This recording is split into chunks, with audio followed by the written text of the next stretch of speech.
খুবই ভালো। আজকে একটা উৎসবমুখর পরিবেশে বাচ্চাদের এই যে বৃত্তি পরীক্ষা অনুষ্ঠিত হচ্ছে। এবার প্রথম তো ভালোই লাগতেছে, ভয়ও কাজ করতেছে, ভালো লাগতেছে। বাচ্চাদের প্রতিভা বিকাশ যাতে হয়, এটা আমাদের মূল উদ্দেশ্য। সুপ্রিয় দর্শক, আপনাদেরকে যুক্ত করছি রাজধানীর যাত্রাবাড়ির দনিয়ায়। আজকে দনিয়ার বর্ণমালা স্কুল এন্ড কলেজে বাংলাদেশ কিন্ডারগার্টেন সোসাইটি বিকেএস এর বৃত্তি পরীক্ষা চলছে। এখানে অনেক অভিভাবক এসেছেন, শিক্ষার্থী ভিতরে প্রবেশ করেছেন। যারা অভিভাবক এখানে রয়েছেন তাদের কথা শুনবো এবং আপনাদের সামনে তা তুলে ধরার চেষ্টা করব। আপনারা আমাদের সাথেই থাকুন। আমার মেয়ে কোন ক্লাসে? ক্লাস 5 এ। কোন স্কুল থেকে? Little flies. ভালোই লাগতেছে। বর্ণমালা আদর্শ স্কুল এন্ড কলেজ, সোনিয়াকড়া, ঢাকা। অত্র এলাকায় যত কিন্ডারগার্টেন স্কুল আছে ওনাদের বৃত্তি পরীক্ষার আয়োজন করে থাকে আমাদের এই সেন্টারেই।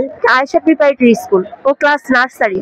একটু তো টেনশন কাজ করেই। হ্যাঁ, এবারই প্রথম। আর ভাগ্নি আর হচ্ছে ক্লাসের গন্ডি স্কুলের গন্ডিপাড়ায় ফার্স্ট টাইম বাইরে কোথাও পরীক্ষা দিতেছে না, পরীক্ষা ক্লাস 1 এ। তো ছায়া স্ট্যান্ডার্ড স্কুল এন্ড কলেজ থেকে আলহামদুলিল্লাহ ও এবার স্ট্যান্ডার্ড 1 থেকে পরীক্ষা দিচ্ছে। Newcastle international school English version থেকে পরীক্ষা দিচ্ছে।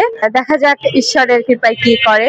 খুবই ভালো। আজকে একটা উৎসবমুখর পরিবেশে বাচ্চাদের এই যে বৃত্তি পরীক্ষা অনুষ্ঠিত হচ্ছে। আর এই আয়োজক প্রতিষ্ঠানকেও ধন্যবাদ যে বাংলাদেশ কিন্ডারগার্টেন অ্যাসোসিয়েশন সমস্ত স্কুলগুলো মিলে যে বৃত্তিটা, অবশ্যই একটা ভালো পরিবেশ আর কি। কে পরীক্ষা দিচ্ছে? আমার ছেলে নার্সারিতে, অক্সফোর্ড ইন্টারন্যাশনাল স্কুল। কেমন লাগছে? ভালো। কোথায়? অক্সফোর্ড শনি ডাকরাম শেখ দিতে। এবার প্রথম তো ভালোই লাগতেছে, ভয়ও কাজ করতেছে, ভালো লাগতেছে। জি আলহামদুলিল্লাহ খুব ভালো লাগছে। রায়বাগ থেকে। কোন school? Junior kindergarten and high school. হ্যাঁ, ছেলে ক্লাস 2 এ। প্রস্তুতি তো ভালোই আছে, এখন দেখা যাক কি হয়। খুবই ভালো লাগছে। আমার ছেলে পরীক্ষা দিচ্ছে ক্লাস 2 তে। এই পরীক্ষাটা নিউক্যাসল ইন্টারন্যাশনাল স্কুল থেকে।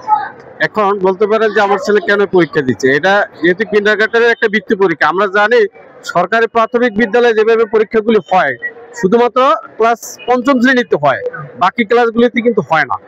এই কিন্ডারগার্টেন অ্যাসোসিয়েশনের যে উদ্যোগটা নিয়েছে এটা খুবই একটা ভালো উদ্যোগ। এতে করে কি সকল ছেলে মেয়েদের ভিতরে একটা মেধার যে প্রতিভা থাকে এই পরীক্ষার মাধ্যমে সেটা বিকশিত হয় এবং সেটা বাছাই হয়ে যায়। পাশাপাশি অন্য যে শিক্ষার্থীগুলি আছে তাদের ভিতরেও একটা উদ্বুদ্ধ থাকে যে আমারও এই পরীক্ষা অংশগ্রহণ করলে আমিও প্রাইজ পাবো, পুরস্কার পাবো এবং তার পড়াশোনার প্রতি একটা মনোযোগী চলে আসে আর কি। আমি মিশন স্কুল এন্ড কলেজ থেকে আসছি, গোবিন্দপুর যাত্রাবাড়ি, ঢাকা থেকে। আমাদের 22 জন পরীক্ষা দিচ্ছে এবছর। আমরা প্রতি বছরই পরীক্ষা দেওয়াই, প্রতি বছরই আমাদের ভালো একটা বৃত্তি আসে, এখান থেকে 60-70% বৃত্তি আসে। এবার আমরা আশা করি ভালো হবে। আমার স্কুল থেকে 9 জন পরীক্ষা দিচ্ছে। আমি তো এর আগে আর দেওয়াই না। বিকেএস এর যে উদ্যোগ, মিজান সাহেবের মাধ্যমে যে উদ্যোগটা নিচ্ছে এটা খুব ভালো। সব কিন্ডারগার্টেনের বাচ্চারা আসছে একসাথে পরীক্ষা দিচ্ছে, ভালোই লাগছে। আমি নিউক্যাসল ইন্টারন্যাশনাল স্কুল থেকে আসছি। এখানে আজকে আমাদের বিকেএস কিন্ডারগার্টেন অ্যাসোসিয়েশনের পরীক্ষা আছে। আমাদের এখন সর্বমোট 127 জন পরীক্ষার্থী আছে, পরীক্ষা দিচ্ছে আলহামদুলিল্লাহ। আমি child guide pre garden high school থেকে আসছি, 44 জন। খুবই ভালো লাগতেছে। মিজান স্যারের উদ্যোক্তা, আমি তাকে সম্মান দিয়ে গ্রহণ করেছি এবং সে যেভাবে কিটিপুরে সব জায়গায় সব সঞ্চালন করতেছে এই জন্য তাকে ধন্যবাদ। মর্নিং স্টার হাই স্কুল 24 জন, আলহামদুলিল্লাহ খুব ভালো। প্রতি বছরই আমাদের বাচ্চারা বিকেএস থেকে পরীক্ষা দিচ্ছেন এবং প্রতি বছরই তারা ভালো ফলাফল করছেন। আমাদের এখানে প্রায় 800-র মতো অংশগ্রহণ করছে বর্ণমালা কেন্দ্রে। তো আমাদের সারা বাংলাদেশে পরীক্ষা, তো আমাদের এরপরে কোনাপাড়া সালাউদ্দিন স্কুলে কেন্দ্র আছে। তারপরে আমাদের রফিকুল ইসলামের সানারপাড় সাইনবোর্ড রফিকুল ইসলামের কেন্দ্র আছে। রায়েরবাগে নিউ ভিশনের কেন্দ্র আছে। তো আমাদের সব কেন্দ্র মিলে প্রায় 3500 ছাত্রছাত্রী পরীক্ষায় অংশগ্রহণ করছে। আমাদের বৃত্তি পরীক্ষা দেওয়ার একটা উদ্দেশ্য আছে, এরা বাচ্চাদের প্রতিভা বিকাশ যাতে হয়, এটা আমাদের মূল উদ্দেশ্য। বিকেএসে আমাদের তো মূল টার্গেট হলো যে বাচ্চাদের প্রতিভা বিকাশ, একটা অভিজ্ঞতা অর্জন, যে সেন্টার পরীক্ষায় ওদের ভীতি দূরকরণ, যারা ভয় ভীতি ওরা যাতে না পায় সামনে যখন পরীক্ষা দিতে যাবে।